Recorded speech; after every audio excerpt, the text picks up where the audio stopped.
ዛሬ እንደቀጠርኩት ባለፈው እንደነገርኳችሁ ስለ ቤተሰብ ሰፊ ሐሳቦች እናነሳለን። እነዚህ ሁለት ወራትን ባለፈው ሳምንት ለነበራችሁ ሰዎች ነግሬያለሁ። እንግዶች ነን። የምናስተምረው ለእንግዶች ብቻ አይደለም፣ ተዘጋጅተው ለሚኖሩ መዘጋጀትና ጌታን መጠበቅ የሚል ሐሳብ አንስተናል። ስንጠብቅ ተዘጋጅተን ነው መጠበቅ ያለብን። የምንኖረው እንደ እንግዳ ነው ብለናል። ከትመን አይደለም፣ እዚህ እንዴት አድርገን እንደምንቀር አይደለም እንማረው፣ እንዴት አድርገን እንግድነታችንን ጨርሰን ወደ ክብራችን፣ ወደ ቤታችን፣ ወደ ተዘጋጀልን ስፍራ እንደምንሄድ ነው የምንነጋገረው። ስለዚህ ሁላችንም እንግዶችና ምኖች ነን ብለናል። እስቲ እኔ በሉ እንግዳና ምጻተኛ ነኝ። እንግዶች ነን። በእንግድነት ምድር ስትኖሩ እንደ መንገደኛ ሰው አስቡ። በየትኛው ሰዓት በየትኛው ጊዜ ተደውሎ እንደምትወጡ አታውቁም፣ ትሄዳላችሁ። ግን እዚህ ማንም የሚከትም የለም፣ እዚህ ማንም የሚቀር የለም። ሁላችንም እንግድነት ነው ያለነው። በእንግድነት ጊዜ ደግሞ ስንኖር ተዘጋጅተን መኖር እንዳለብን፣ በእንግድነት ጊዜ ስንኖር በቁም ነገር የእግዚአብሔርን ፈቃድ አውቀን የእግዚአብሔርን ፈቃድ እያደረግን መኖር እንዳለብን ለማሳሰብ ነው ይሄን ፕሮግራም የወሰድነው። በዚህ ፕሮግራም ደግሞ ሰፊ ሐሳቦች እናነሳለን። እንደ ርዕስ ያዝናቸው ለምንድን ነው እግዚአብሔር ቤት የሚለው? ቤትን በጣም ትኩረት ይሰጠዋል ብለናል። እግዚአብሔር ሁለት ነገር ነው ያለው። በተደጋጋሚ ነግሬያችኋለሁ። ምድር ላይ አለኝ የሚለው እንግዶች፣ ምጻተኞች፣ የምትሰሙኝ ሰዎች በደንብ እንድትሰሙኝ የምፈልገው እግዚአብሔር ቁም ነገር ብሎ በምድር ላይ ያስቀመጠው ሁለት ነገር አለ። እነዛ ሁለት ነገሮች አንደኛው ቤት ነው፣ ቤተሰብ ነው። ሁለተኛው ቤተ ክርስቲያን ነው። እነዚህ ሁለቱንም ቤትንም ቤተ ክርስቲያንንም የእሱ ናቸው። አንድ ቀን ጠራርጎ ይወስዳቸዋል። እዚህ ምድር ላይ ያለው የኔ የሚለው እግዚአብሔር በጣም ትኩረት ሰጥቶ የሚጠብቀው ተራራ አይደለም። ትኩረት ሰጥቶ የሚጠብቀው የዱር አራዊት አይደለም። እግዚአብሔር በጣም ትኩረት ሰጥቶ እየጠበቀው ያለው ድንጋይ የለም። እግዚአብሔር በጣም ትኩረት ሰጥቶ ዋጋ ሰጥቶ በአይኑ ብሌን በጣም የሚመለከተው ዘወትር የሚያየው እንዲነሳለት፣ እንዲሰማው፣ እንዲያደርግለት፣ ፈቃዱን እንዲያውቅለት የሚፈልገው ምንድን ነው ካላችሁኝ፣ አንድ ቤት ነው። ሁለተኛ ቤተ ክርስቲያን ናት። እነዚህ ሁለት ነገሮችን ከተነጠቅን፣ እነዚህ ሁለት ነገሮች ከተወሰዱብን ምንም ነገር የለንም። ለዚህም ነው በተደጋጋሚ ባለፉትን ዓመታት በሙሉ እዚህ ጉዳይ ላይ ስንሰራ የቆየ ነው። አሁንም እንቀጥላለን። የእግዚአብሔር ጉዳይ ስለሆነ ጉዳያችን ነው። የቤተ ክርስቲያን ጉዳይ ስለሆነ ቤተ ክርስቲያን ጉዳይ ነው። ስለዚህ ለምንድን ነው እግዚአብሔር ከቤት የጀመረው የሚለውን ሐሳብ ዛሬ እንጀምረዋለን። የወላጆች ለልጆች ምን እናድርግ የሚለውን ሐሳብ እናነሳለን። በሚቀጥሉት ጊዜያቶች የልጆች ኃላፊነትስ ምንድን ነው የሚል ነገር እናነሳለን። ልጆች ቢመጡ፣ ወጣት ልጆች በተለይ ያደጉ መስማት የሚችሉ ልጆችን ይዛችሁ ብትመጡ ጥሩ ነው። በዚህ ጊዜ በዚህ ክፍለ ጊዜ ልጆች ለወላጆቻቸው ኃላፊነታቸው ምንድን ነው የሚለውን እንደገና ታዛዥ ልጆች ምሳሌ እነማን እንደሆኑ፣ የታዛዥ ልጆች ምሳሌ፣ የማይታዘዙ ልጆችስ ምን ይመስላሉ የሚለውን እናነሳለን። አሁን እንደ ቤተሰብ ስለሆነ የምትገኙት ማለት ነው። ክረምት ስለሆነ ልጆቻችሁንም ይዛችሁ መምጣት ትችል። በተለይ የሚችሉ ቁጭ ብለው እንደዚህ አሁን የሚሰሙ ልጆች ያሏችሁ ሰዎች ይዛችሁ መምጣት ትችላላችሁ። ከዛ ደግሞ በመጨረሻ የምናነሳው የክርስቲያን ቤተሰብ ዋና ስራ ምንድን ነው የሚል ነገር እናነሳለን። ዛሬ እግዚአብሔር ቤትን ለምን ትኩረት እንደሰጠው እንነጋገራለን። ሁሉም ነገር የሚጀምረው በዓለም ላይ የምታዩት ነገር በሙሉ ተቋማት፣ ትልልቅ ሚኒስትሪ መስሪያ ቤቶች፣ መንግስት የሚባል ሀገር የሚባል ክልል የሚባል ይሄ ድንበር የሚባል ሲቲዝን ምናምን የሚባል ነገር ሳይኖር የነበረ ነው ቤት የሚባለው ነገር። ዓለምን ፈጥሮ እግዚአብሔር መጀመሪያ ዓለምን ከፈጠረ በኋላ በዓለም ላይ የምታዩቸውን እነዚህን ግዙፍ ፕላኔቶች ከፈጠረ በኋላ በዓለም ውስጥ የሚርመሰመሰው እንስትና ተባት ተደርቶ ሆኖ የሚርመሰመሰው ዱር አራዊት ፍጥረት የሚባለውን የውሃ ውስጥ ያለውን ሁሉንም ፈጥሮ ሲጨርስ ይሄንን የፈጠረውን ጉዳይ የሰጠው ለቤት ነው። ያ የባልና ሚስት ቤት። እግዚአብሔር እናትና አባት የፈጠረ ይመስለዋል ብዙ ሰው አይደለም። ባልና ሚስት ነው መጀመሪያ የፈጠረው። ዓለምን ፈጥሮ እግዚአብሔር መጀመሪያ የፈጠረው ቤት። ስለዚህ ነው ትኩረት ሰጥተን ቤት የምንለው። ለምንድን ነው ቤት የምትለው ካላችሁ፣ አሁን በአዲስ ኪዳን ይሄን እንደምን አነሳችሁ ካላችሁ፣ የሰው ልጅ ውድቀትም የሚጀምረው ቤት ውስጥ ነው። ይሄ ዓለም ላይ የምታዩት ትርምስ፣ ዓለም ላይ የምታዩት ችግር፣ ዓለም ላይ የምታዩት ውጣ ውረድ፣ በዓለም የምንሰማው ሰበር፣ በዓለም ላይ የምናየው ይሄ በጣም የተበለሻሸው ነገር፣ በዓለም ላይ የምናየው ይሄ ዝብርቅርቁ የወጣ ጫፉ የጠፋ ውል የጠፋለት ይሄ የምታዩት እሳት የሚነድ ነገር ያ በሙሉ የወጣው ከቤት የተነሳው የዓለም ሕዝብ የወደቀው መጀመሪያ ቤት ውስጥ አዳምና ሔዋን የሚባሉ ሰዎች ቤት ነው የወደቀው። የሰው ልጅ የወደቀው ቤት ውስጥ ነው። መጀመሪያ የኤደን ገነት ሰርቶ ሰጠው እግዚአብሔር የነበረበት ቤት ውስጥ እግዚአብሔር ኳይ ዳይሪ ሆኖ የኖርበት የነበረው ቤት ውስጥ ነው ሰው የወደቀው። ወደቀ ሰው እና አዳም ቤት ወደቀ ሰው። ብዛ ቤት ብቻ ወድቆ አልቀረም፣ ወጣ። ራሳቸውና አዳም ቤት እና አቤል ጋር ወደቀ፣ ወንድማማቾቹ ጋር ወደቀ። የሰው ልጅ ወደቀ። በቃ ያዛ ኤደን ገነት የወደቀው ሰው የመውደቁ ምልክት የምታዩት ዘሩ ሲመጣ ወንድም ወንድሙ ሲገለው ታያላችሁ። አሁን በጅምላ ነው አደ ሰው ሲጨፋጨፍ የምታዩት። እንጀምረው ቤት ውስጥ ምንም ያላረገውን ወንድሙን አቤልን ወስዶ ቃየል ገደለው።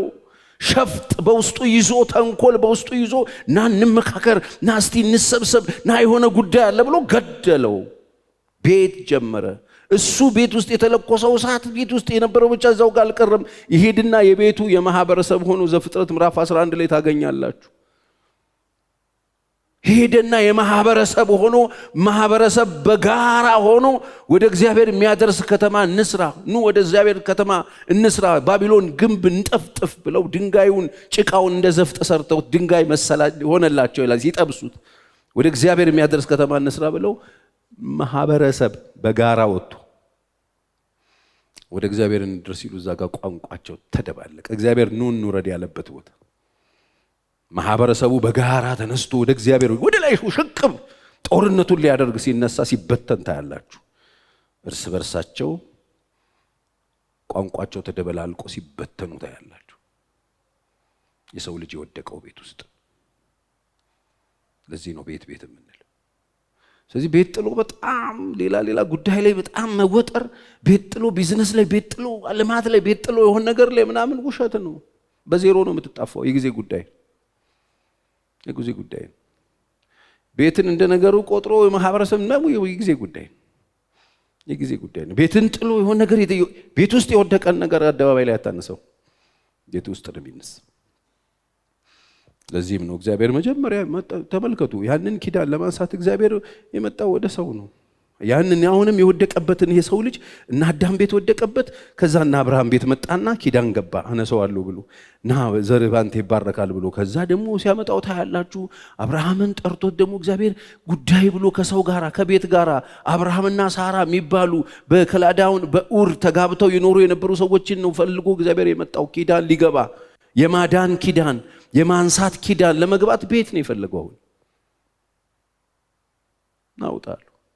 ናውጣ ሲባል አብርሃም በ75 ዓመቱ ናውጣ ሲባል ሚስትየው አልወጣም ማለት ትችል ነበር፣ ግን ቤቱን የተፈለገው እሷም ተከተለው አብራ ወጣች ይላል። ሰጣለሁ ልጅ ዘር ሰጣለሁ፣ ባንተ ዘር ትውልድ እንደሚባረክ ኪዳን እገባልሃለሁ፣ ዘርህን ባርከዋለሁ። ኪዳን ገብቶለት አብርሃምን ጎትቶ አውጥቶ እና አብርሃም ቤት ጀመረ እግዚአብሔር ያለ መጥቶ ኢየሱስ ክርስቶስ እንዴት እንደመጣ ታውቃላችሁ። የወደቀው የሰው ልጅ የተነሳውም ሰው ቤት ከቤት ውስጥ የማንሳት ፕላን ሲያደርግም ፕላኑን አምጥቶ ያስቀመጠው ገና ያልተጋቡ ጮኛ ማቾች ጋር እነ ዮሴፍና እነ ማርያም ጋር ፕላኑን ቁጭ አደረገው። የእግዚአብሔር አሰራርን ተመልከቱ። ስለዚህ ዓለም ተተራምሷል። ችግር ውስጥ ነን ያለነው። በጣም ውከት ነው ያለው። በጣም ብዙ ነገር ተበላሽቷል። የዓለም ሰላም ጠፍቷል። ነጫጭ ርግብ ገዝተን ብንለቅ ሰላም አይመጣም። የዓለም ሰላም ውከት ውስጥ ገብቷል። ቆንጆ ዘንባባ በራችን ላይ ብንተክል አይመጣም። ቀልድ ነው እሱ። የዓለም ሰላም እንዲመለስ ይሄ ጦርነት የሆነ ረብሻው ውከቱ ምናምን ነገሮች እንዲስተካከሉ እንፈልጋለን። ሰው ሁሉ ወደ ቤቱ ይመለስ። ወደ ቤቱ ተመልሶ የጣለውን ማንሳት አለበት። አሁን ከእጃችን አተን በጣም የታወክንበት ነገር ከእጃችን አተን የወደቀብንና የተረበሽንበትን ነገር በሌላ ነገር መተካት አንችልም። እሱኑ ራሱ ማግኘት አለብን። የወደቀብንን ነገር ማግኘት አለብን። የታወከብንን ነገር የታወክንበትን ነገር ማግኘት አለብን። የት ጋ ነው የጣልነው? የት ጋ ነው ነገሩን የሳት ነው ማለት አለብን። ምን ጋ ነው ምንድን የጣል ነው የሚለው ማሰብ አለብን። ዛሬ ግድ የለሾች ሆነን ቤቶችን እንደ ነገሩ አይተን በቤት ጉዳይ ስራ ሲሰራ እንኳን እያቅለሸለሸን እየተበሳጨን እየተናደድን ክፉ ቃል እየተናገርን ክፉ ቃል እየዘራን ቤቶች ሊነሱ ሲባል ተቃውሞ ሰልፍ እየወጣን ስለ ቤት ያለን አስተሳሰብ ይጭ እያልን ትዳርን እያራከስን እየናቅን እንደውም እንዳታገቡ እያልን እየሰበክን በደንብ የሰይጣን ቱታ ሆነን አገልግሎት እየሰጠን ለሰይጣን ከዛ ደግሞ ሀገር ሰላም ልማት ክብር ሲሆን ምናምን ትውልድ ምናምን እንባባላለን። ኮስተር ብለን ደግሞ ኢንተርናሽናል የሆነ ቪዥን አለኝ እንላለን። ውሸት ነው። አስኳል የለውም። ዋና ነገር የለው። ስለዚህ የዓለም ሕዝብ የተነሳው ቤት ውስጥ ኢየሱስ ዓለምን ለማዳን የተነሳው ከአንድ ሴት ውስጥ የታጨች ሴት እየተጠበቀች የነበረች ሴት ውስጥ ፕላኑን እንዴት እንዳመጣው ተመልከቱ። ከዛ ውስጥ እንዴት ይሄ ናዝሬት ይመጣል? እንዴት ሰው አልተጠበቀም። ገና ሙሽራ አይደለችም። ገና እየተጠበቀች ያለች ይሁን አናጺ እጮኛ ምናምን በቃ እግዚአብሔር ፕላን አረገ እግዚአብሔር። ስለዚህ ውድቀታችን በመነሳት እንዲቀየር የምንፈልግ ከሆነ እግዚአብሔር ቤት ያለበት ጉዳይ ሊገባን ያስፈልጋል። ለምንድን ነው ቤት የሚለው ካላችሁኝ፣ አንደኛ የቤተ ክርስቲያንና የክርስቶስ መገለጫ ስለሆነ እግዚአብሔር ዓለም ላይ ያስቀመጠው ቤት የሚባለው ነገር ቤት በሆነ አንድ ዝም ብሎ ጠበሻ ወሮምሳና የሆነች ሴትዮ የሚሰራ አይደለም።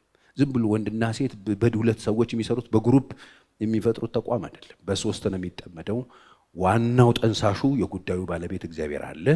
ከዛ ደግሞ ይሄ ጉዳይ ገብቶኛል የሚል እንግድነቱ የገባው ለምሳሌ ወንድ ከሆነ ፖዚሽኑ የገባው ሄዶ የሚቀመጥበት ቦታ የገባው በስነ ስርዓት እዛ ቦታ ላይ ለዛ ነገር ራሱን ያዘጋጀች ሴት ይፈልጋል ጉዳዩ ማለት ነው። ስለዚህ መጀመሪያ ለምንድን ነው ቤት ያለው ካላችሁኝ እግዚአብሔር ለሰዎች ልጆች የሰጠውን በቀራንዮ መስቀል ላይ የሰጠውን ፍቅር የሰጠውን ለወንድም ለሴትም የሰጠውን ፍቅር ሰዎቹ በትክክል ተቀብለናል ካሉ የተቀበሉትን ፍቅር፣ የተቀበሉትን ምሕረት፣ የተቀበሉትን ቸርነት፣ የተቀበሉትን ኪዳን አፕላይ የሚያደርጉበት የመጀመሪያው መድረክ ቤት ስለሆነ ገብቶኛል ያለ ሰው ክርስትና ገብቷል። አዎ እና ቤት ውስጥ ውጭ ማቅራራት አይደለም። ገብቶኛል ፍቅር፣ ገብቶኛል ክርስቶስ ሲል ሰው በጣም ጥሩ ገባህ እና እስቲ አሳየኝ።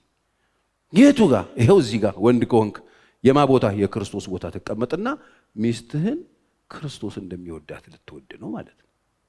ይሄን እንዴት አይነን ትጨፍንበታል? እንዴት ይሄን ትምህርት ዘለ ትገባል? ይሄን ትምህርት ዘለ ከገባህ የበርበሬ ጆንያ ከሚሉት ሰልፍ ነው ብትሰለፍ። ትዳር ሲባል ሚጥሚጣ ስትልስ ትኖራለህ ያለው ሰውዬ አንተ ነው የምትሆነው። ሳይገባህ ነው የገባኸው ማለት ነው። ሳይገባሽ ከሆነ የገባሽው ለዚህ ነው እንዴ የምገዛው ስለሆነ ምናምን የምትይው በቃ ዝም ብሎ በድንብር ብሎ የወጣ በቃ የደነበረ የማይጫን ፈረስ የምትሆኚው አንቺ ነሽ። የመጀመሪያዋ ሴት አንቺ አልገባሽማ። ሰዎች ከእግዚአብሔር ተቀብየዋለሁ ያሉትን ፍቅር መተው የሚለማመዱበት የቤተ ክርስቲያንና የክርስቶስ ምሳሌ ስለሆነ ነው እግዚአብሔር ቤት የሚለው። የቤት ጉዳይ ላይ በጣም ለምን ትኩረት ታደርጋላችሁ ከተባለ የቤት ጉዳይ ላይ ትኩረት የሚደረግበት ምክንያት የቤተ ክርስቲያንና የክርስቶስ የመጀመሪያው ምሳሌ ትንሿ ቤተ ክርስቲያን ቤት ስለሆነች ትኩረት ለምን ተሰጠው? ትኩረት የሚሰጠው እግዚአብሔር ባል የክርስቶስ ቦታ፣ ሚስት የቤተ ክርስቲያን ቦታ ላይ ሆነው በመካከል የሚወለዱ ልጆች አዳዲስ ምዕመናን ሆነው እነዚህ ምዕመናን ላይ ትልቁ ዋና መሪ አለ፣ ምክትል አስተዳዳሪ መሪ አለች። ተያይዘው ትውልድን ለማፍራት በቤት ውስጥ የተሰጣቸው ቦታ መድረክ ስለሆነ እግዚአብሔር ለዚህ ነው ትኩረት የሚሰጠው።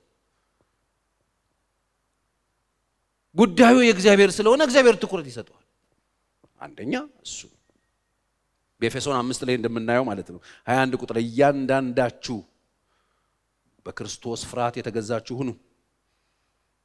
እዚህ ወደ ቤት እመጣለሁ ወደ ትዳር የሚል ሰው መጀመሪያ ማድረግ ያለበት በክርስቶስ ፍርሃት የተገዛችሁ ሁኑ። ከዛ በኋላ ይመጣና በጌታ ሚስቶች ወይ ለባሎቻችሁ ለጌታ እንደምትገዙ ለጌታ እንደምትገዙ ለባሎቻችሁ ተገዙ። ባሎች ሆይ ቤተክርስቲያን ክርስቶስን ክርስቶስ ቤተክርስቲያንን እንደወደዳት እንዲሁም ሚስቶቻችሁ ውደዱ ብሎ ቁጭ ነው ያደረገው። ስለዚህ ስለ ቤት ስናነሳ በጣም እኔ ደስ ብሎኝ በክብር የማነሳው ጉዳይ ቢኖር ቤት ነው። ሸቀጥ ቡትቶ አይደለም፣ የጌታ ጉዳዩ አይደለም። እሱ ጌታ የኛ ዘንቢል የኛ ጓዳ ምናምን አይደለም ጉዳዩ ልጁን ማየት ይፈልጋል። በሴቷ ውስጥ ልጁን ማየት ይፈልጋል። በወንድ ውስጥ ልጁን ማየት ይፈልጋል። በሚወለዱ ልጆች ውስጥ ልጁን ማየት ይፈልጋል። ስለዚህ ኃላፊነት በጣም ትልቅ ስለሆነ ለምንድነው ከቤት የተጀመረው ጉዳዩ ካላችሁኝ ከቤት የሚጀምርበት ጉዳይ በነጠላ እያንዳንዱ ሰው ገብቶኛል ያለውን ነገር የሚኖርበት ቦታ ስለሆነ ስለዚህ እንደኔ ሳይገባችሁ የገባችሁ ሰዎች ካላችሁ ገብቷችሁ ይገባችሁ እኔ ገብቶኛ አይደለም ያገባሁት እንደዚህ በስነ ስርዓት ሰው አልነገረኝም እንደዚህ አይነት በጣም ፓወርፉል የሆነ ነገር እንደዚህ በጣም ኃላፊነት የሚጠይቅ ነገር እንደዚህ በጣም ትልቅ ነገር እንደሆነ አልነገሩኝ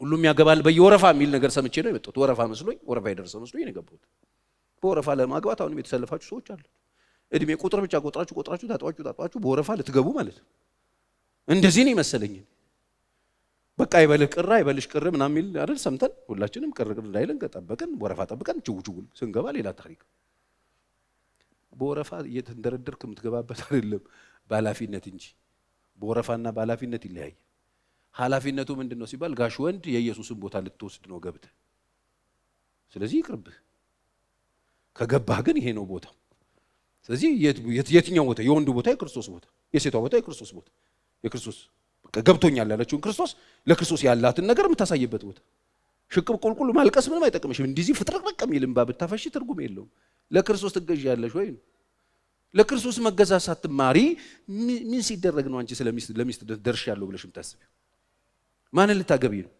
ሲጀመር ሚስት ለመሆን ከሆነ ያሰባችሁት ሚስት ለመሆን የምታስቡ ከሆነ በትክክል ክርስቶስ የገባው መሆኑ እርግጠኛ ሁኑ ዝም ብላችሁ ሴት ከሆናችሁ ወንድ ነው የሚያስፈልጋችሁ ተቧደኑና ግቡ ትወጣላችሁ ቀን እየጠበቃችሁ እንደገባችሁ ትወጣላችሁ ወንድና ሴት እየተቧደነ ይገባል ይወጣል ባልና ሚስት ከሆናችሁ ግን ሁለቱ ስንት ናቸው ለዚህ ነው ባልና ሚስቶቹን እኮ ነው ማቴዎስ ላይ መጣው የጠየቁት እኮ መፋታት ይቻላል ሙሴ እኮ ፍቱ ብሏል እንደውም የጽፈቷን የጋብቻዋን ጽሑፍ ሰጥቶ ሸኛት ብሎናል አሉት ሙሴ እንዴት አላችሁ አለ በቃ አለን ስለዚህ ባልሆነ ምክንያት ሚስት መፍታት ሚስት ማይፈታም ኢየሱስ አይቻለም እንዴት ሙሴማ ይሄን የሰጣችሁ የልባችሁ ድንዳኔ ነው የልባችሁ ድንጋይነት ነው አለ ድንጋይ ልብ ያላቸው ሰዎች ያደርጉታል እንጂ የእግዚአብሔር ፈቃድ አይደለም ይሄ አንድ መንፈሳዊ ክርስቶስ ገብቶኛል የሚል ሰው የሚያረጋው አይደለም ድንጋይ በሉት እስቲ እነ ድንጋይ የሚያረጉት ጥንካሬ የልባችሁ አለትነት ይሄን አስደርጓችኋል አለ እንጂ መጀመሪያ እንደዚህ አልነበረም በመጀመሪያ አሁን ያልኳችሁ ሁለቱ ስንት ናቸው አንድ ናቸው ወደፊት ሁለት አይደሉም ተብሎ ተጽፏል ብሎ ዘፍጥረትን ነው ኢየሱስ ያነሳ እንደዚህ ነው ጉዳዩ የባልና ሚስት ጉዳይ ከሆነ የለም ሁለቱን እንደ እግዚአብሔር የሚያውቀው እንደ አንድ ነው አይቻልም ነው ያለው ኢየሱስ ታዲያ ይሄን ጥያቄ የሚጠይቁ ሰዎች እነማን ናቸው ካሉኝ ሳይዘጋጁ የገቡ ሰዎች መውጣት የሚፈልጉ ሰዎች አሉ አሁን መውጫው ግን የለም ይሉኛል አንዳንድ ሰዎች ምንም የለም ለዚህ ነው እኮ ጳውሎስ እንደኔ ባትገቡ አለ ጥሩ ነው ከገባችሁ ግን መውጫ የለው ለምን ሞተህ የምትወጣበት ቦታ ስለዚህ ይሄን ማውራት የለብንም ስለዚህ ለምንድን ነው ትኩረት ያደረገበት ከተባለ የቤተክርስቲያንና የክርስቶስ ምሳሌ ስለሆነ ሁለተኛ የልጆች ሞራል የልጆች ስነ ምግባር የልጆች ማንነት የሚታነጹበት ሰበእናቸው የሚሰራበት የሚማሩበት የመጀመሪያው ትምህርት ቤታቸው ስለሆነ ስለ ክርስቶስ በል ስለ እውነት በል ስለ ሕይወት በል መጀመሪያ ልጆች የሚማሩት ቤት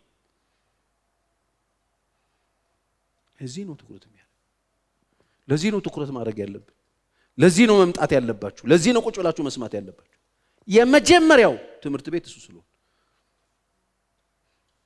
አይ ሰፊው ሕዝብ ያስተምርልኛል ይላል ሰው ልጆቹ ሰፊው ሕዝብ ምድር አለበት የኔን ሕዝቡ ያስተምረዋል የኢትዮጵያ ሕዝብ ያሳድግልኛል ነው ልጆች አሉ እንደዚህ የሚባል ነገር አይደለም ባንተ ልጅ ጉዳይ የለውም ለ5 ዓመት ለ6 ዓመት ልጅ ቢራ ይከፍትለታል ችግር የለበት ለ5 ዓመት ለ4 ለ6 ዓመት እኔ ሶሻል ሚዲያ ላይ ጫታ ይዘውት የሚቀም ልጅ ሺሻማ አጨሳለሁ የሚል ልጅ አይታችሁታ ጥቅም አለ እንዴ ሰበራ አይ ጫት ብቻ ሺሻ ራሱ ነፋል ይላል ችግር የለበትም ይሄ ነው ህዝቡ እሺ ይሄ ነው ለሰው በስተኛው በርጫ ይዞ ያሳስተር ትንይል እና ያሳድግልሃል አው ጠብቅ ይሄ ልጅ በዚህ እድሜ ሺሻማ አጨሳለሁ ካለ ጫት እዚህ ስትከተቱበት ነገ ምንድነው የማይቀመው ነገር አንተን ነው የሚቀምህ ምክንያቱም ኑሮ ያልቅበታል በማይሆን ሰዓት የማይሆን ነገር ጀምሯል። ኑሮ ያልቃል ታውቃላችሁ። ኑሮ በቃ ምድር ላይ ሊያዩት የሚገባቸውን ነገር በ13 ዓመት የጨረሱ ልጆች አሉ። ጨርሰውታል። ሁሉንም ነገር ጨርሰውታል። ሁሉንም አይተውት ምድር ላይ 80 ዓመት ሰው ቢኖር የሚያየውን ነገር በጨርሰውታል። አልቆባቸው ሱሳይድ ያደርጋሉ። በቃኝ ሰለቸኝ የሚሉ ልጆች አላችሁ። ጨርሰው እኮ የማይሆን ሰዓት የማይሆን ነገር ጀምር። ለምንድን ነው ትኩረት የሚደረግበት? ልጆች ሞራልን፣ ስነ ምግባርን፣ ጤናማ ህይወትን፣ ጤናማ ግንኙነትን፣ ጤናማ የሆነ ዜጋነትን፣ ሰውነትን የሚማሩበት ቦታ ስለሆነ ስለዚህ ትውልድን እናስባለን፣ ሀገር እናስባለን፣ ቤተክርስቲያን እናስባለን፣ ወደፊት ምናምን የምንል ሰዎች ካለን ቤተሰባችን ውስጥ ያሉት ልጆች የመጀመሪያ የሚማሩበት ቋንቋ የሚማሩበት ስነ ስርዓት የሚማሩበት ትምህርት ቤት ቁጥር 1 ትምህርት ቤት ነው እንጂ ኢንተርናሽናል ስኩል አይደለም። ፍራንክ አለኝ እኔ ቆንጆ ኢንተርናሽናል ግድ የለም። እንደዚህ አይነት ትምህርት ቤት ሰው አይሰራም። አዋቂ ነው እውቀት ነው የሚሰጣቸው፣ ሌላ ነገር ሰው አይሰራም። ሰው የሚሰራው ቤት ውስጥ ደግሞ ጤነኛ ሰዎች ሲኖሩ። ጤነኛ ሰዎች እነማን ናቸው? ለክርስቶስ የሚገዙ እነሱ ሰዎች በጤነኛ ሁኔታ ሲኖሩና በስርዓት በንግግር ብቻ አይደለም በተግባር ልጆቹን ሲያስተምሩ ሰው ይሰራል። ልጆች ይታነጻሉ። ልጆች ቋንቋ ይማራሉ። የእናታቸውን ቋንቋ ይሰማሉ። የአባታቸውን ንግግር ያዳምጣሉ። ድርጊቱን ያያሉ። አካሄዱን ይሰማሉ። ያወጣጥ አገባቡን ያያሉ። ተምረዋል። ከዛ ቆርጥ አባት አላየህም? አቤት እናቷ ቁጭ እኮ እናቷም እንደዚህ አይለኝ ያነበረች አለሽ ኩሽኩ ማሚ እናንተ ያለሽ አንቺ ቁጥር ጂኒ ደግመሽ ማለት ነው። ጂኒ ራሳቸውን ጂኒ ደግመሽ በቃ ማሚ ነው እኮ ማሚ ራሱ አንድ አይነት። ይሄ እኮ ጤንነት አይደለም። ይሄ እኮ ማፈር ነው እኮ ያለበት። ማት ሰው እኮ ተበላሽቷል። ባልታጠበ እጅ ነው የተቦከው፣ ተሰርቷል። አቤት አባቱም እንደዚህ ነበር። ስንቱ ሽማ ነበረው መሰለ ይባላል። እሱም ኮስተር ብሎ ዚፑን ዘግቶ በስነ ስርዓት ጠይቃቸው አባዬም ብራዙ ይልቆጥር ብሎ አባቱም ደግሞ ደንበኛውን በዴ ጋለሞታ ሰው ያየው ነው። እስቲ ቼክ አድርጉ። አካባቢያችሁ ያሉትን ሰፈራችሁ፣ ቤታችሁ ያሉትን ሰዎች ቼክ አድርጓቸው። ማን ነው ይመስሉት? የማን አሻራ ነው ላያቸው ላይ ያለው? ክነ ጥበብ አይደለም። ልጅ በክነ ጥበብ ከሰማይ ዱብ ያለ የለም። አፋኙም ገዳዩም ይሄ እየወሰደ የሚደፍረውም ሌባውም ወንበዴውም ያለ ምንም ራዩ 2 መኪና 3 መኪና እያገተ የሚወስደውም የወጣው ከቤት ያጠበው አለ፣ የላጨው አለ፣ የቀመለው አለ፣ ያበላው ያጠጣዋል። ወቅ ከቤት እንዲህ አይነት ጨካኝ ልጆች የወጡት ከቤት። እግዚአብሔር ለዚህ ነው ትኩረት የሚሰጠው። ለዚህ ነው እኛም ትኩረት የምንሰጠው። ስርዓት የሚማሩት ልጆች ቤት አወጣጥ አገባብ አነጋገር የሚማሩት ቤት፣ ፍቅር የሚማሩት ቤት፣ አንተ ቤት ዘረኝነትን የሚማሩት ቤት ውስጥ ሌላ ብሔር፣ ሌላ ዘር፣ ሌላ እምነት ምናምን ስትጠላ እዛ ውስጥ ቁጭ ያደርገው ክፉ ሰው። አሁን የሌላ ሰዎች እምነት የሚጠሉ ሰዎች፣ የሌሎች ሰዎች እዚህ አገር ላይ መቀበል የሚያቀታቸው ሰዎች፣ የሌሎች ሰዎችን እምነት የሚያጣጥሉ፣ የሌሎች ሰዎችን ባህል የሚያጣጥሉ፣ የሌሎች ሰዎችን ኑሮ ህይወት መልክ የሚያጣጥሉ ሰዎች ከየት ነው የመጡት? ከቤት። አንተ ቁጭ ብለህ ያለራሄ እያወጣ ብሔር ብሔረሰብን ቤት ውስጥ ስትበልት ያያል። ይወጣና ይበልታል። እሱ ሰው አይደለህም። አንተ ሰው ስትሆን ልጆችን ሰው አታደርጋለህ። አንተ ያንተ እምነት ብቻ ልክ የሌላው ሰው እምነት ሁሉ ቆሻሻ አድርገህ ትነግረዋለህ። ይወጣል። እንዴት አድርጎ የሌላ ሰው እምነት ያክብር? እንዴት ሌላ ሰዎች የሚያምኑትን እምነት ያክብር? እንዴት ሌሎች ሰዎችን ተቀብሎ ይኑር? ቤት በኩል ኬት ያምጣው? ተናዳፊ ልጅ ከቤት ይወጣል። ድንጋይ ወርዋሪ ልጅ ከቤት እናወጣለን። አመፀኛ ልጅ ከቤት። ከዛ ደግሞ አብረን እንታወካለን፣ አብረን እንፈልጋለን። ችግሩን ፈጥረ ነው ይሄ ችግር ኬት መጣ እንባባላለን። አስደናቂ እኮ ፍጥሮች ነው። አትሳሳቱ። ከቤት አሁን ዓለም ላይ ያለው ነገር ኬት የመጣባችሁ ነው ይመስላችሁ? ቤት ነው። የሆኑ ነጭ ሴትዮና ነጭ ሰውዬ የወለዱ ሰውዬ የሰሩት አለ ኢንተርናሽናል። ደግሞ የሆነ ጠቆር ያሉ ሰውዬ የሰሩት አለ እዚሁ አፍሪካ ውስጥ። ይሄ በቀደም ሰውን ኮባ ለብሶ ራቁቱ እንደዚህ ያለ ሰው የሚያባረው ሰውዬ ሳውዝ አፍሪካ እያያችሁት ኬት ነው የመጣው? ከሰማይ ነው? ዩፎ ነው? ወድቆ ነው? ከቤት ነው። እናት አለው አባት አለው። እዚህም በጣም ስጋት የሆነብን ከዚች ለመሄድ ፍርሃት የፈጠሩብን ሰዎች የወጡት ኬት ነው? ከቤት። ክላሽ የያዙት ሰዎች ከየት ነው የወጡት? ከቤት። ኮት የለበሱት ሰዎች የወጡት ከየት? ከቤት። ነፍሳችንን፣ ህይወታችንን፣ ኑሯችንን የሚያከብዱብን ሰዎች የመጡት ከየት ነው? ከቤት ነው ሁሉም የወጣው። ራሄ ያልፈጠረባቸው፣ ሐዘኔታ ያልፈጠረባቸው፣ ትልቅ ሰው የማያከብሩ፣ ሴትን የማያከብሩ፣ ለልጆች ደንታ የሌላቸው ሰዎች የወጡት ከቤት። ስለዚህ ልጆች የሚመረቱበት ቦታ ስለሆነ፣ ልጆች የሚሰሩበት ቦታ ስለሆነ፣ ልጆች ቋንቋ የሚማሩበት ቦታ ስለሆነ፣ ስነ ስርዓት የሚማሩበት ቦታ ስለሆነ፣ ሞራልን የሚማሩበት ቦታ ስለሆነ ትኩረት ይሰጠዋል እግዚአብሔር። እኛም ትኩረት እንሰጠዋል። ስለዚህ ስለ ቤት ስለምናምን ስታስቡ ውርድ ቅልል አድርጋችሁ አታስቡት። ብዙ ሰው ቤት የሚመስለው ሲሚንቶ ነው፣ ድንጋይ፣ ሶፋ፣ ወንበር፣ አልጋ አይደለም። ይሄ ኮተት አይደለም። እሱ ቤት አይደለም። እሱ ሃውስ ነው የሚባለው። ቤት ሄዶ የሚገባበት ሆም ነው። እያወራን ያለነው ስለ ሆሙ ነው። ቤትማ ሲፈርስ ይኸው አላያችሁም? ሶርያውያን ባልና ሚስቶች አላያችሁም? ቋርጎል ቀይ ቆንጭዬ ሴት ልጅ ሴቷ በዛ በኩል ይዛ ፌስታል ይዘው ሲለምኑ ቤታቸው የለም፣ ሀገራቸው የለም። ቤቱ ግን አለ። ትዳ ሃውሱ የለም፣ ሀገራቸውን ፈርሷል። ቤቱ ግን አለ። ተሰዶ ኢትዮጵያ ውስጥ ይለምናል ቤቱ። የስንቶቻችን ቤት ነው መኖሪያ ቤቱ ቢፈርስ ምን ኖር? አከራዮች ቢያስወጡን ቤቱ አለ ወይ? ጎርፍ ቤት ረገረገው ቤቱ አለ ወይ? ይቀጥላል ወይ? ተያይዘን ለምነን ዋጋ ከፍለን ተያይዘን ጎዳና ላይ ቁጭ ብለን እንቀጥላለን ወይ? ነው ቤት ይቀጥላል። ቤት ይቀጥላል። ስለዚህ ስለ ድንጋዩ አታስቡ። ስለ ቤት ስታስቡ እነዚህ ሰዎቹ እየሰሩት እነ ዳኒ ያሉ እያመረቱ የሚሸጡት ቤቶች አሉ። እሱ ለሱ አታስቡ። እሱ ሲሚንቶ ነው፣ ብሎኬት ነው፣ ደርድረውት ድንጋዩ በድንጋይ ላይ ይወድቃል፣ ይፈርሳል። ይሄኛው ሆም ግን የክርስቶስና የቤተ ክርስቲያን ምሳሌ ነው። መሀከል ላይ ክርስቶስ አለ፣ ጌታ አለ። በምንም ሁኔታ ውስጥ ስንሆን እሱ አለ። ከፍ በሉ ዝቅ በሉ እሱ አለ። ስለዚህ እግዚአብሔር ትኩረት የሚሰጥበት ምክንያት ይሄኛው ነው። ስለዚህ በጣም እናስተውል ያስፈልጋል። ቆላስይስ 3 ከ19 እስከ 20 ባሎች ሆይ ሚስቶቻችሁን ውደዱ፣ መራራ አትሁኑባቸውና፣ ልጆች ሆይ ይህ ለጌታ ደስ የሚያሰኝ ነውና በሁሉ ለወላጆቻችሁ ታዘዙ ካለ በኋላ አባቶች ሆይ ልጆቻችሁን አታስመርሯቸው፣ አታስቆጧቸው። ቤት ውስጥ የሚሰራው ነገርን ነው የሚያወራው።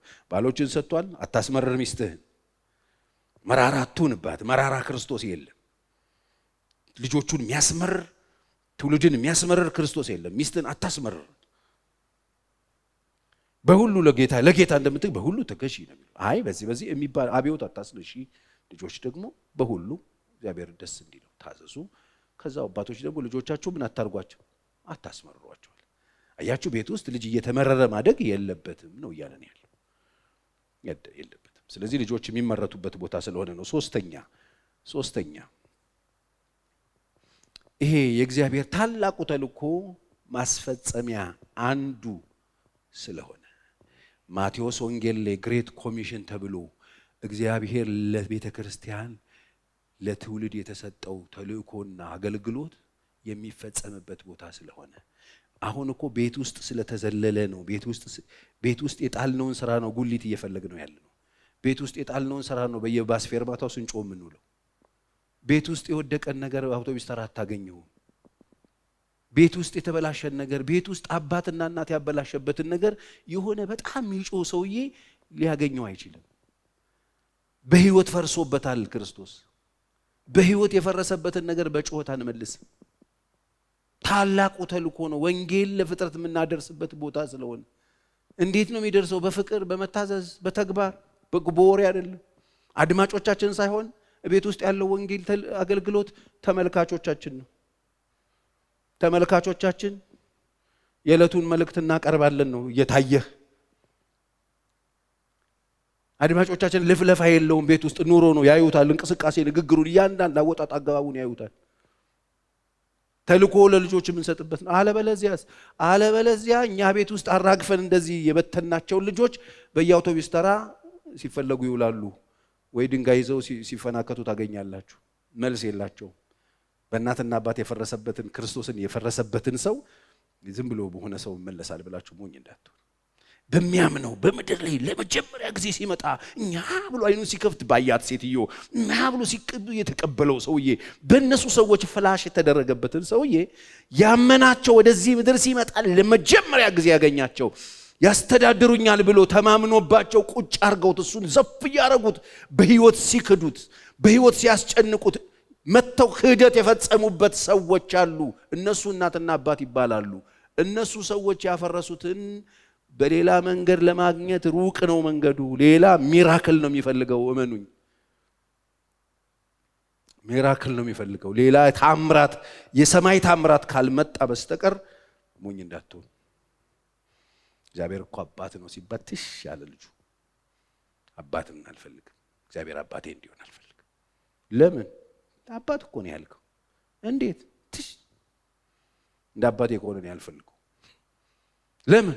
እናቱን ሲያቆሳቁል፣ ቤት ሲበጠብጥ፣ ሌሊት እየመጣ ሲረብሽ፣ ያለ ምክንያት ሲቆራኮም፣ ምክንያት እየፈለገ ቤት ሲበጠብጥ ነው የሚያውቀው። ይሄን ሰውዬ እግዚአብሔርን ይመስላል ልትለው አትችልም። እግዚአብሔር እኮ እናት ነው። እናት ነው ሲባል እናት ነው፣ አዎ እንደ እናት ይሆናል ማለት አለበት። አባት አባት፣ አዎ እንደ አባት ማለት አለበት። አሁን ስንቶቻችንን እንደሱ ቢባሉ ልጆቹ እሺ ብለው የሚቀበሉት ነው? መጽሐፍ ቅዱስ ዘዳግም 6:4 እና 8 በጣም ደስ የሚለኝ ቃል እስራኤል ሆይ ስማ፣ አምላካችን እግዚአብሔር አንድ እግዚአብሔር ነው። አንተም አምላክህን እግዚአብሔርን በፍጹም ልብ፣ በፍጹም ነፍስ፣ በፍጹም ኃይል ውደደው። መጀመሪያ አንተ ውደደው አባትየው። ከዛ በኋላ እኔም ዛሬ አንተ የማዘውን ይህን ቃል በልብህ ያዝ። ከዛ ለልጆችህ አስተምረው። ምኑን? መውደድህ የምትወደው ወደዋለሁ እያልክ መለፍለፍ ሳይሆን ተግባር ነው። አስተምር የተባለው ውደደው፣ በፍጹም ልብ፣ በፍጹም ነፍስ፣ በፍጹም ኃይል ውደደው። እሱን ደግሞ ለልጆች አስተምረው። አንተ የምትወደውን እንዲወዱት ማለት። እኛ ማንወደውን እንዲወዱልን መፈለግ የቂልነት ነው፣ የሚስኪንነት ነው። በጣም የምናሳዝን ሰዎች ነን። አንዳንድ ሰዎች እስቲ ልጄን ጥሩ ክርስቲያን አርገው ይሉኛል። አንተስ? እኔን ተወኝ እባክህ፣ አንድ ጊዜ ተበላሽቻለሁ። እሺ ጥሩ ክርስቲያን ሆነ አንተ ልጅ፣ ጌታ ኢየሱስ በጣም ይወዳል እንደ አባት ከሆነ ብለህ አበላሽተህበታል። ምን ምሳሌ ልስጥ? አሁን እኔ አባት ስባል ቆይ የእናንተ ሰፈር አባት አይደለም ይሄኛው አባት ብዬ ልቋስ ላይ ያለውን ሰውዬ ነው የማወጣው። ደጉ ልጁ መንጭቆ ከቤት የወጣውን ድርሻዬን ብሎ ይዞ ጠፍቶ የነበረው አውድሞ ሲመጣ ያቀፈውን ሰው እያሳያቸዋለሁ። እግዚአብሔር ማለት የዚህ አይነት አባት ነው። ያንተ አባት አይነት አይደለም። ደጉ አጥፍቶም ሲቅፍ አድርጎ የሚመልስ ፍቅሩ ቋሚ የሆነ የማይለዋወጥ ወረት የማያውቀው በዚህ ቀጥቶ በዚህ ብታረድ እዚች ቤት አያገባ የሚለው ያንተ ሰውዬ አይደለም። ይሄኛው ደጉ አውድሞ የመጣውን ተቀብሎ እድል የሚሰጠው እሱ ነው ይመስለው እግዚአብሔር ብዬ እነግራለሁ። ይሄንን ነው አስተምረው፣ ለልጆች አስተምረው። በቤት ስትቀመጥ፣ በመንገድ ስትሄድ፣ ስትተኛም ስትነሳም ተጫወተው። በቃ ለአባት የተሰጠው ኃላፊነት ይሄ ነው። ምን? እግዚአብሔርን መውደድ። ውደደው እግዚአብሔርን። ስትቀመጥ እግዚአብሔርን ውደደው፣ ስትነሳ እግዚአብሔርን ውደደው፣ ስትተኛ እግዚአብሔርን እየወደድከው ተኛ፣ ስትነሳ እግዚአብሔርን እየወደድከው እንደምትነሳ ይወቁ። አንተ ውደደው፣ እነሱም ይወዱታል። አስተምራቸው የተባለው ይሄን። ምን እያስተማራችሁ ነው ልጆቻችሁ? ለዘረኝነት ጊዜ አግኝቷል በጣም ብዙ ጴንጤ። አሁን ማለት ከ8 ዓመት ወደዚህ ብዙ ሰው ማን እንደነበር አናውቀውም፣ ግን አሁን ማን እንደሆነ ዘሩን እየነገረን ነው። የሰው ዘር አንድ ነው። ባይዘው የእህል ዘር ነው ብዙ። የሰው ዘር አንድ ነው። ብሔር አለ እንጂ ዘር አንድ ነው። ሰው የሁላችንም ህይወት አንዴ ጥር ተደርጎ ወደ ኋላ ቢመለስ ሪዋይንድ ቢደረግ እንደ ቴፕ ብለን የምንገባው አዳም ውስጥ እዛ መጀመሪያ የተሰራው ሰው ውስጥ ሌላ ዘር የለም። ልጆቻችሁ ብታስተምሩትን ለዩ። ስለዚህ እናንተ ከገባችሁ፣ ፍቅርን ከነገራችኋቸው፣ ስለ እግዚአብሔር ከነገራችኋቸው፣ እግዚአብሔርን ከወደዳችሁ የእናንተ ልጆች ኢየሱስን ተቀበል የሚለው ማን ነው? ለምንድን ነው ይባለው? የኛ ልጆችን ጌታ ይሻልሃል የምንለው እንዴት ሊባሉ ይችላሉ? እንደሱ እንዴት እዛ ድረስ ደረስን ብለን መጠየቅ አለብን። የኛ ልጆች ኢየሱስን ያድናል ሰው ለምን ይላቸዋል? እኛ የት ሄደን? እኛ ድነንበት ከሆነ እንዲድኑበት እድል መስጠት ነበረብን። ስለዚህ ቤት የተባለበት ምክንያት ይሄ ነው። እግዚአብሔር ይርዳን። ማቴዎስ 28:18 እስከ 20 የተሰጠን ያዘዝኳችሁን ሁሉ እንዲጠብቁ እያስተማራችኋቸው። የቱን የታዘዘው? ይሄ ነው። እግዚአብሔርን መውደድ እሱን ማቴዎስ ወንጌል ግሬት ኮሚሽን ያዘዝኳቸውን እያስተማራችኋቸው ያጠመቃችሁትን እያስተማራችኋቸው ደቀ መዝሙሬ አድርጓቸው ነው ያለው። ምንድነው ያዘዘው ከተባለ ያዘዘው እግዚአብሔር አምላክን በፍጹም ልብ በፍጹም ነፍስ። ይሄ እኮ አዲስ ኪዳን መጥቷል እኮ። ኢየሱስ ክርስቶስ ምንድነው የዘላለም ሕይወት ለማግኘት ማድረግ ያለብኝ ሲባል የነገረው ምንድነው? ያነበብከው አለ ወጉ ላይ ያነበብኩትኝ እግዚአብሔርን በፍጹም ልብ በፍጹም ሐሳብ መስዋዕት ውደድ ባልንጀራ። በቃ እሱ እኮ ነው አለቀ ጨርስ ሂድ። እሱ ነው ትምህርቱ። ሌላ በጣም ውስብስብ ትምህርት የለም። እሺ ክርስትና ውስጥ ማዘን ብለው ነው የሚያምታቷችሁ ሰዎች ካሉ ውሸት።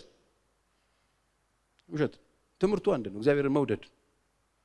አወደዋለሁ ካልክ ባልንጀራህስ፣ ጎረቤትስ፣ አካባቢ ያለው ሰውስ፣ ያንተ እምነት ያልሆነውን ሰውስ ትወደዋለህ? አልወደውም ካልክ ውሸትን ነው፣ አትወደኝም ነው የሚልህ። አጠገብ ያለው የተገለጠውን ካልወደድክ እኔን ታቀኛለህ። ትምህርቱ ይሄ እያስተማራችኋቸው የተባለው አዲስ ኪዳን ይሄ ነው። ሌላ ነገር ልሳን አይደለም ትምህርቱ ሌላ የሆነ ለዛቢስ የሆነ ምን እንደሆነ የማይገባ ነገር አይደለም። ትምህርቱ እግዚአብሔርን መውደድ፣ በፍጹም ልብ እግዚአብሔርን ወዶ ሌላው ሰው እግዚአብሔርን እንዲወደው ማድረግ ነው ትምህርቱ። እሱ ልጆቻችሁን ስትቀመጡ ውስጥ እነሱ ሌላ ወሬ ይሄ ትርኪ ምኪያ ታወሩላቸው። እግዚአብሔርን ውደዱት፣ ደግ እንደሆነ፣ መልካም እንደሆነ፣ ዘላለማዊ እንደሆነ፣ የማይለወጥ እንደሆነ፣ የሚያደርገውን የሚያውቅ እንደሆነ፣ ሰርቶ ይቅርታ የማይጠይቅ እንደሆነ፣ ቸር እንደሆነ፣ ደግ እንደሆነ፣ መልካም እንደሆነ፣ ሁልጊዜ ደግ እንደሆነ አስተምሯቸው። እግዚአብሔርን ስትወዱት ልጆቻችሁ እንዲወዱት ታደርጋላችሁ። ክብር ለእግዚአብሔር ይሁን። አሸንፈን፣ ለቃል እውነት አሸንፈን፣ ለመንፈስህ አሸንፈን፣ ለአንተ ዕውቀት አሸንፈን። እግዚአብሔር ሆይ ዛሬ ከኛ እንድታድነን፣ ከጠላት እንድታድነን፣ ከተከበብንበት እንድታድነን፣ ከተያዝንበት ልምምድ እንድታድነን፣ በቀረልን ዘመን ያንተን ፍቃድ ለማድረግ ጨክነን እስከ መስቀል ሞት ልጅህ እንደሄደ የኛ ሳይሆን ያንተ ፈቃድ በሕይወታችን እንዲፈጸም እድል እንድንሰጥ ልባችን በፊትህ የተከፈተ እንዲሆን እንድትረዳን እለምንሃለሁ። ክብር ሁሉ ላንተ ይሁን። ይህን ጸሎታችንን ሰምተህ አግዘህን እንደገና ቆመን እግዚአብሔር ሆይ ከኛ ቤት አልፈን ለአካባቢያችን፣ ለምድራችን፣ ለማህበረሰቡ፣ ለትውልድ መፍትሄ የምንሆንበትን ጸጋ እንድታቀብለን እለምንሃለሁ። ከክፉ ጠብቀን። ስለነበረን ውድ ጊዜ እናመሰግንሃለን። 30 60 100 ያፍራ። የተዘራው ዘር በልጆች ልብ ውስጥ ፍሬ እንዲያፈራ አንተን በመውደድ ውስጥ እግዚአብሔር ሆይ ልጆች እንዲገለጡ ከወሬ አልፈን በተግባር የሚታይ ሕይወት ባለቤቶች እንድታደርግ እለምንሃለሁ። ስለ ሁሉ ተመስገን። እንወድሃለን። በኢየሱስ ስም አሜን።